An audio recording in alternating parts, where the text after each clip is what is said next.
들려주는 베트남 소식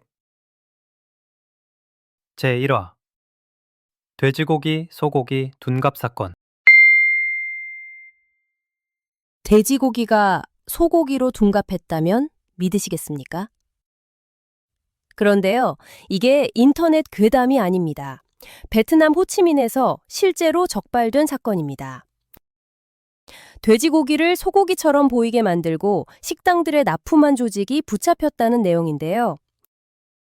오늘은 현지 언론 보도를 바탕으로 사건의 흐름과 규모, 그리고 어떻게 속였는지를 딱 10분 안에 이해하기 쉽게 정리해드리겠습니다. 베트남 사건 실화, 지금 시작합니다.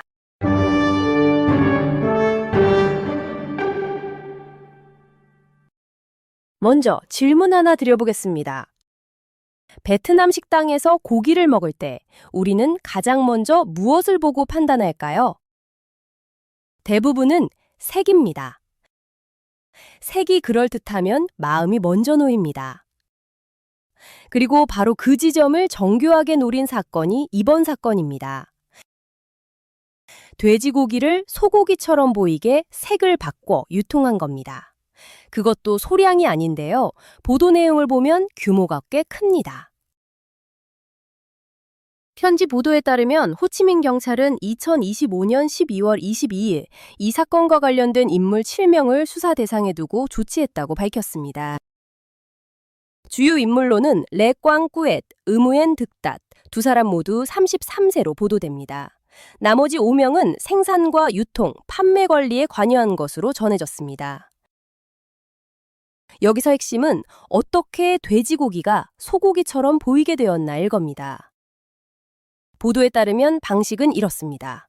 먼저 돼지고기를 준비한 뒤 피와 화학물질이 섞인 용액에 담가 고기의 색을 소고기처럼 보이게 만듭니다. 그 다음 포장하고 냉동하고 소고기로 판매합니다. 특히 투오이지의 뉴스 보도에서는 이 과정에 메타 중화 황산나트륨, 영어로는 소디움 메타 바이설파이트가 사용됐다고 전했습니다.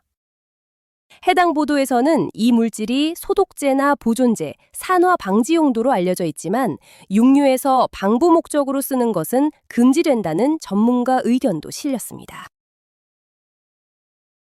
이제부터는 사건이 어떻게 드러났는지 시간 순서로 보겠습니다. 이 흐름이 그 영화 같은데요. 경찰 수사는 11월 중순에 본격화됩니다. 11월 15일, 경찰이 한 식육 가공시설을 점검하는 과정에서 현장을 포착했다고 합니다. 그 자리에서 렉꽝꾸엣과 여러 직원들이 돼지고기에 소고기 라벨을 붙여 유통 준비를 하고 있었다고 합니다.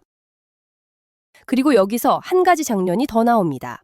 현장에서는 또 다른 작업자가 수십 킬로그램 분량의 의심 제품을 고객에게 배달하려다 적발됐다는 내용도 전해집니다. 토이드 뉴스는 이 물량이 36kg이 넘었다고 썼습니다. 중요한 포인트는 의심만으로 끝나지 않았다는 점입니다. 해당 보도에서는 이후 검사에서 이 고기가 가짜로 확인됐다고 전합니다. 그리고 다음 날 11월 16일 수사는 한 번 더 확장됩니다.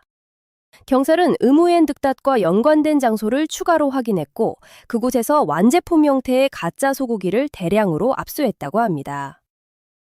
투오이제 뉴스는 247kg을 압수했다고 보도했고 VN 익스프레스도 거의 250kg에 가까운 분량이라고 전했습니다.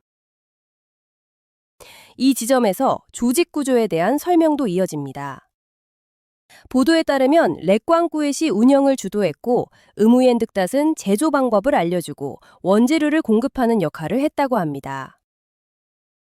원재료에는 돼지고기뿐 아니라 산업용 등급의 메타중화 황산나트륨과 여러 첨가물이 포함됐다고 전해지는데요. 또 하나, 베트남 방문이 잦은 한국인 입장에서 더 찜찜한 부분이 있습니다. 보도에 따르면 이 시설은 2025년 2월부터 운영되었는데 정식 사업 등록도 없고 세금 신고나 노동계약 같은 기본 절차도 갖추지 않은 상태였다고 합니다. 이제 규모로 넘어가 보겠습니다. 이 사건이 단순히 황당해서가 아니라 현실적으로 무섭다고 느껴지는 이유가 여기 있습니다.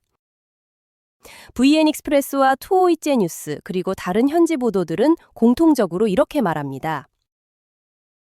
하루 평균 생산량이 약 600kg 수준이었다. 그리고 공급처가 호치민 내 약 75개 식당 수준이었다. 호치민뿐 아니라 인근 지역으로도 유통되었을 가능성이 있다는 이야기가 됩니다. 하루 600kg이면 단순 계산으로도 일주일이면 수톤인데요. 몇몇 개인이 속는 게 문제가 아니라 유통 라인 안으로 들어가면 여러 사람에게 동시에 노출될 수가 있어 이게 더 큰 문제로 지적되고 있습니다. 가격도 한몫을 했는데요.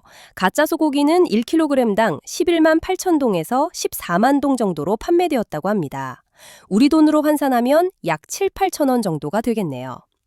VN익스프레스는 이 가격은 시중에 유통되는 정상 소고기 가격의 절반 이하라고 하고, 투오이제 뉴스는 이런 방식으로 킬로그램당 최대 4만 동가량, 우리 돈으로 2천 원가량의 부당이익을 챙길 수 있다고 합니다.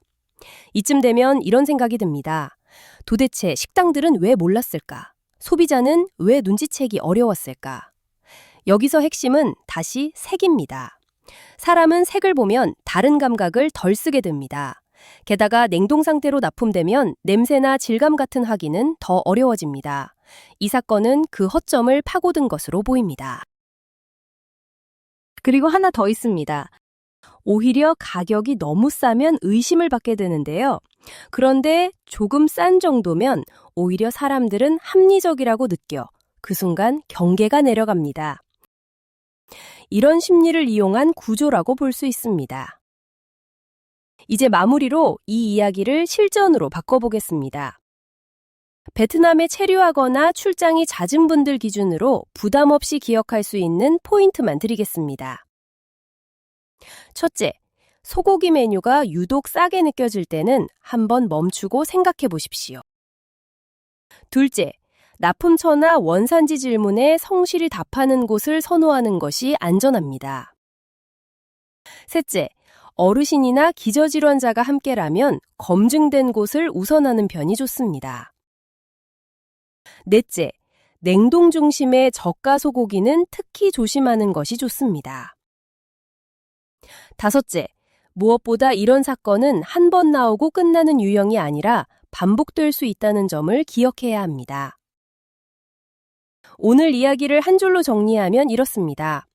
사건 자체도 충격이지만 더 중요한 건 사람이 속는 방식이 너무 분명하다는 점입니다.